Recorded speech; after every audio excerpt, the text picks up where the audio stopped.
శ్రీమాత్రే నమః. రేపు శని త్రయోదశి.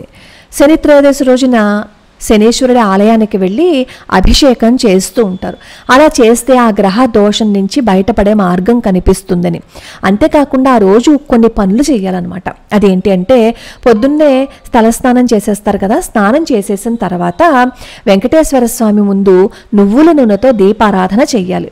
దీపారాధన చేసిన తర్వాత వెంకటేశ్వర స్వామి వారి సుప్రభాతం చదువుకుని నలదమయంతుల చరిత్రని పారాయణం చెయ్యాలి. పారాయణ చేసిన తర్వాత పొద్దున్నే పూజలోనే హనుమాన్ చాలీసా కూడా చదువుకుని అప్పుడు దేవాలయానికి వెళ్ళి శనీశ్వరుడు ఆలయానికి కానీ లేదు అంటే శివాలయానికి కానీ వెళ్తే అక్కడ మీకు నవగ్రహాలు కనిపిస్తాయి. ఆ నవగ్రహాలు కనిపించినప్పుడు శనీశ్వరుడికి తైలాభిషేకం చేసుకోండి. మీకు వస్తే మీరు చేసుకోవచ్చు, లేదు అంటే అక్కడ ఎవరైనా ఉంటే వాళ్ళతో చేయించుకోండి. అలాగే చాలా మంది ఏం చేస్తారు అంటే తైలాభిషేకం అంటే డబ్బాతోటి నూనెను వంపేస్తారు. ఎంత ఎక్కువ నూనెతో అభిషేకం చేస్తే అంత తొందరగా మనకున్న గ్రహ దోషం పోతుందని. అలా ఎప్పుడూ చేయకూడదు. కాస్త గిన్నెలో పోసుకుని ఆ గిన్నెలో నూనెతోటి అభిషేకం చేసుకోవాలి తప్ప డబ్బాలతోటి సీసాలతోటి అలా వంపేయకూడదు. అలాగే ఆంజనేయ స్వామి వారి ఆలయానికి వెళ్ళి మన్యు సూక్తంతో అభిషేకం చేయించుకున్నా సరే ఇలాంటి గ్రహ దోషాలు ఏవైనా ఉంటే పోతాయి. ఒక స్తోత్రం ఉంది, అది కూడా ప్రతిరోజు చదువుకున్నట్లయితే ఈ గ్రహ దోషం ఏదైతే ఉందో దాని నుంచి బయటపడచ్చు. దాంతో పాటుగా ప్రతి నిత్యం దశరథ కృత శనేశ్వరుడి స్తోత్రం ఉంది, అది చదివినా సరే ఈ గ్రహ దోషాల నుంచి బయటపడిపోవచ్చు. ముందు ప్రతిరోజు చదవలసిన స్తోత్రాన్ని చెప్తాను.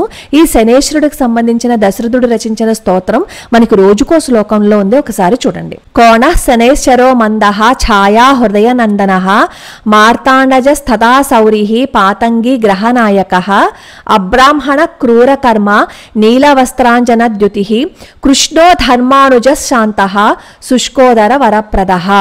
ఈ శ్లోకాన్ని ప్రతి నిత్యం అలా చదువుకోవాలి. రేపు శని త్రయోదశి కాబట్టి కనీసం 11 సార్లు గనక చదివినట్లయితే ఈ గ్రహ దోషం ఏదైతే ఉందో దాని నుంచి కొంచెం బయట పడగలుగుతాం అనమాట.